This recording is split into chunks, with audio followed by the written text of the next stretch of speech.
নমস্কার সম্মানীয় দর্শক মণ্ডলী এবং শিক্ষক সাথী। টেট ইস্যুতে সমস্ত শিক্ষক সংগঠনকে এক হয়ে বড় পদক্ষেপ নিতে হবে, নইলে বড়ই বিপদ সংকেত অপেক্ষা করছে। টেট ইস্যুতে কেন্দ্র সরকার নড়ে চড়ে বসেছে। কেন্দ্রীয় শিক্ষা মন্ত্রক রাজ্যের শিক্ষা দপ্তরের শিক্ষকদের যোগ্যতা সংক্রান্ত তথ্য আদান প্রদান নিয়ে একটা পরিস্থিতির সৃষ্টি হয়েছে, একটা জটিল পরিস্থিতির সৃষ্টি হয়েছে। কেন্দ্র সরকার পশ্চিমবঙ্গ সরকারের কাছে জানতে চেয়েছেন যে ঠিক কতজন শিক্ষক শিক্ষিকা রয়েছে যাদের টেট নেই, টেট পাস যোগ্যতা নেই। 31শে ডিসেম্বর স্কুল শিক্ষা দপ্তর যুগ্ম সচিব প্রাচী পাণ্ডে রাজ্যের কাছে এই মর্মে বিস্তারিত তথ্য তলব করেছে। আদালতের রায়ের ফলে কতজন শিক্ষক চাকরি হারাতে পারেন তার একটা স্বচ্ছ ধারণা পেতে চাইছে কেন্দ্র সরকার। তো প্রাথমিক স্তরের চিত্রটা ঠিক কেমন এবং আপার প্রাইমারি স্তরের চিত্রটা ঠিক কেমন, এই দুটো ব্যাপার ভিন্ন ভিন্ন।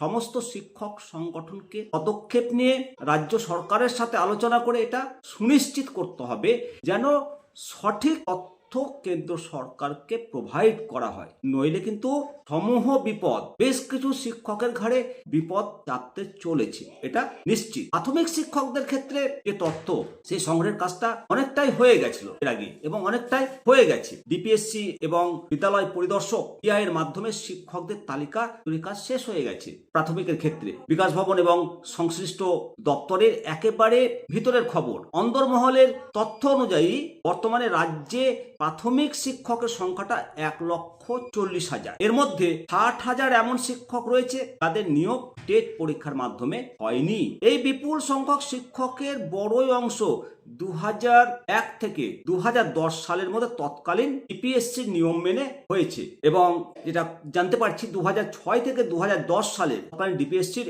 100 নম্বরের ইন্টারভিউ পরীক্ষার সিস্টেমের মাধ্যমে তারা নিযুক্ত হয়েছিলেন। ফলে টেট সংক্রান্ত তাদের নথি থাকার কথাও না, তারা টেট পাস করার কথাও নয়। সব থেকে জটিল পরিস্থিতি তৈরি হয়েছে আপার প্রাইমারির ক্ষেত্রে। প্রাথমিকের ক্ষেত্রে পরিষ্কার হিসাব একটা রয়েছে, পঞ্চম থেকে অষ্টম শ্রেণী উচ্চ প্রাথমিক স্তরের শিক্ষকদের আলাদা তথ্য প্রকাশ করতে পারছে না প্রশাসন, হিমশিম খাচ্ছে। এর কারণ রাজ্যের দীর্ঘদিনের পুরাতন নিয়োগ পদ্ধতি 1998 সাল থেকে 2016 সালের আগে পর্যন্ত এসএসসি ক্লাস 5 থেকে ক্লাস 10 পর্যন্ত শিক্ষক নিয়োগ করতো একটা পরীক্ষার মাধ্যমে। দশম শ্রেণীতে যিনি পড়াচ্ছেন তারা একই প্যানেলে নিয়োগ হতো। পঞ্চম থেকে অষ্টম এবং নবম দশম এই যে আলাদা আলাদা স্তর হলেও আগে যে নিয়োগগুলো হয়েছে সেগুলো পুরাতন পদ্ধতিতে, এবং এই পদ্ধতিতে বিভাজন করাটা কার্যত অসম্ভব হয়ে পড়েছে। নর্মাল সেকশন যে প্যানেল বিভ্রান্তি, যেহেতু পরীক্ষা এবং প্যানেল একটাই ছিল সেহেতু হঠাৎ করে পুরাতন নাথিপত্র ঘেটে এটা আলাদা করা সত্যি কঠিন যে কে টেট পাস আর কে টেট পাস নয়। কে নর্মাল সেকশন শিক্ষকদের ক্ষেত্রে এটা তো আরো জটিল হয়ে গেছে। ফলে টেট উত্তীর্ণ নন এমন আপার প্রাইমারি প্রাথমিক শিক্ষকের সংখ্যাটা নির্ধারণ করাটা চ্যালেঞ্জ হয়ে দাঁড়িয়েছে। তবে প্রশাসনের একাংশের মতে যে বর্তমান যুগে তো তথ্যের অভাব হয় না, শিক্ষক এবং শিক্ষাকর্মীদের বেতন প্রক্রিয়া যেটা IOSMS পোর্টালের মাধ্যমে হয়, সেই পোর্টালের মাধ্যমে নিয়োগ সংক্রান্ত খুঁটিনাটি তথ্য থাকার কথা। তবে সমস্যা হলো ব্যক্তিগত তথ্য থাকলেও নন টেট শিক্ষক কতজন সেটা কিন্তু যাচাই করাটা সময় সাপেক্ষ। সেই অনিশ্চয়তা এটা রয়েছে এবং তথ্য সংগ্রহের যে গতি সেটা ধীর রয়েছে। অপরদিকে কেন্দ্র সরকার 16 জানুয়ারি পর্যন্ত টাইম লাইন বেঁধে দিয়েছে। এর ফলে সমস্ত আপার প্রাইমারি শিক্ষক, হেডমাস্টার, প্রাথমিকেরও একটা উদ্বেগ তৈরি হয়েছে। উদ্বেগের বাতাবরণ তৈরি হওয়াটা স্বাভাবিক। দিল্লি থেকে চিঠি যেটা এসছে সেটা একটা সমাধানের পথ চাওয়া হয়েছে, জানতে চাওয়া হয়েছে রাজ্যের কি অবস্থান, রাজ্য সরকার কি আইনি পরামর্শ, কি পদক্ষেপ গ্রহণ করছে।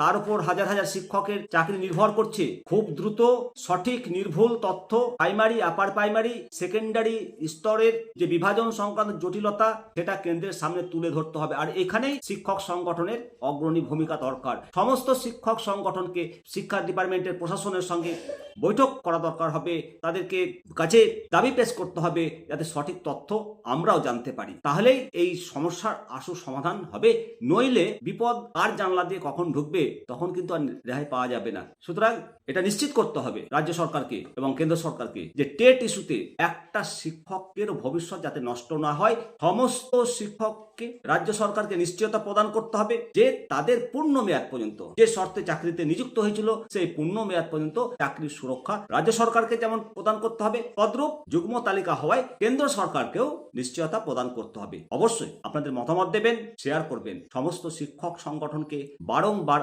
আবারও অনুরোধ করি যে আপনারা দয়া করে মতামত ভুলে, ভিন্নতা ভুলে, রাজনৈতিক মতাদর্শ ভুলে একটাই পরিচিতি, শিক্ষকদের সংগঠন, শিক্ষকদের জীবিকার স্বার্থে কাজ করতে হবে। মাঠে নেমে অবশ্যই কমেন্ট করবেন। জয় হিন্দ, জয় ভারত।